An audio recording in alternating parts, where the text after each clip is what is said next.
How's it going, guys? This video is to serve as a little add-on to my Week 8 wrap-up. I'm going to mention something that was not in the Week 8 wrap-up, and that is the stories that are coming out of Grambling State University. For those of you that don't know what Grambling State University is, it is a member of the HBCU, which stands for Historically Black Colleges and Universities. The stories coming out of there are that basically the program isn't even, it makes it sound like the program isn't even livable. The players state that the uniforms were not kept properly, they were not washed properly, which caused the outbreak of staph infection around the athletic program. They claim that there's mold in the workout room, and the workout equipment isn't even maintained. They weren't happy about the traveling practices, the long bus rides, the games.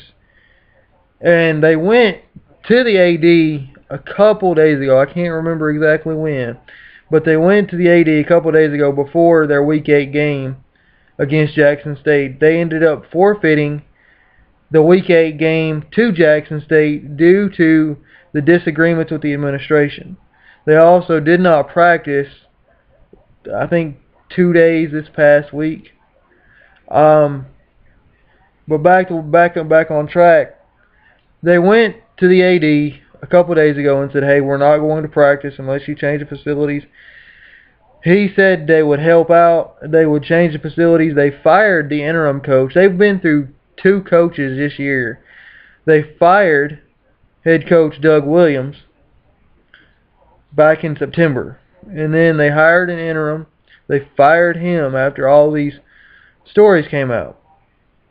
The players basically boycotted the program, and my opinion on it is a lot of analysts I've listened to have had different opinions on it.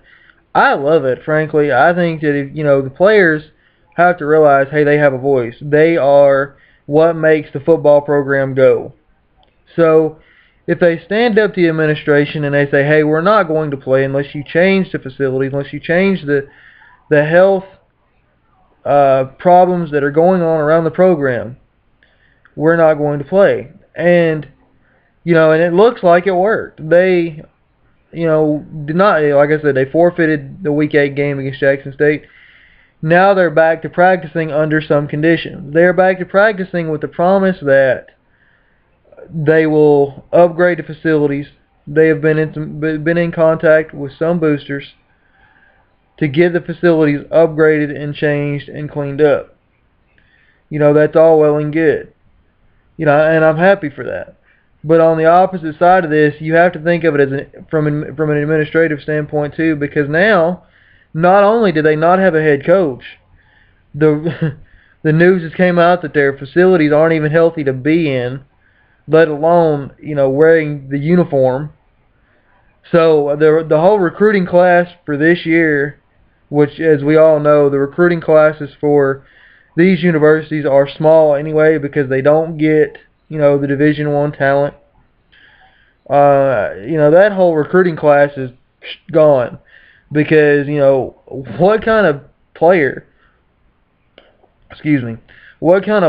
would want to go to a program like this? I mean, I feel bad for the legendary players that have come out of there, the coaching legends that have come out of there. I feel bad for it because this is what they built, ladies and gents. This is what they built, and now it's all coming down with what seems like every single day as more news comes out.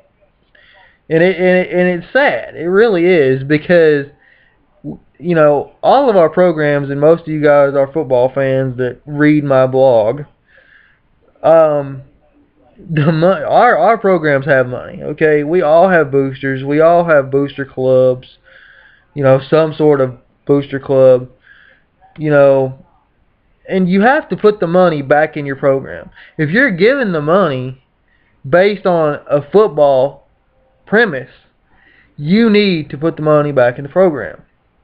That's plain and simple. That's it. And it's sad. It really is, because now it's going to take at least 2 or 3 years to build this program back up to what it was. And even then, you have to make the parents of recruits and coach and legendary coaches, legendary players get past the whole you destroyed this program because you didn't want to upkeep your facilities. You didn't wash your uniforms properly, which caused a staph infection, which that's a health hazard in its own right.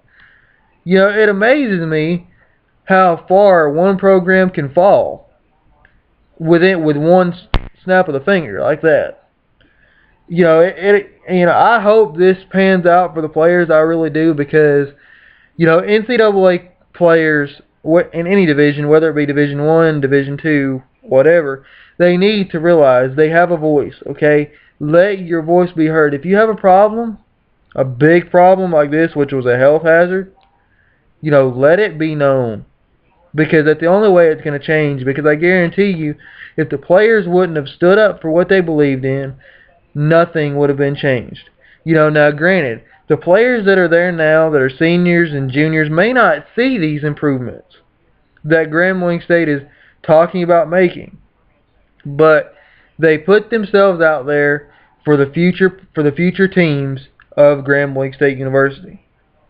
So I applaud, if the players ever see this, I applaud your actions. I applaud you for standing up for what you believe in, and keep it up. Alright folks, that does it for this one. I'm thinking about making this a regular segment on the blogs. I haven't really thought of a name for it yet. So if you guys think of any kind of football-oriented, football-related names that you think this segment needs to be called, let me know. The email address for the blog is in every one of my blogs at the bottom, in the last paragraph. I also have a Twitter, and you guys will always be able to get a hold of me, whether it be through email or Twitter. So let me know what you guys think this segment needs to be called. If you email me, put the name in the subject line and tell me why you think it needs to be called that. And I will look at the names and we'll figure out a name for this segment, because I really want to do it for every blog if I can manage. So let me know your feedback. Let me know if you like it. If you don't like it, let me know any and all feedback. And I will see you next time, sports fans.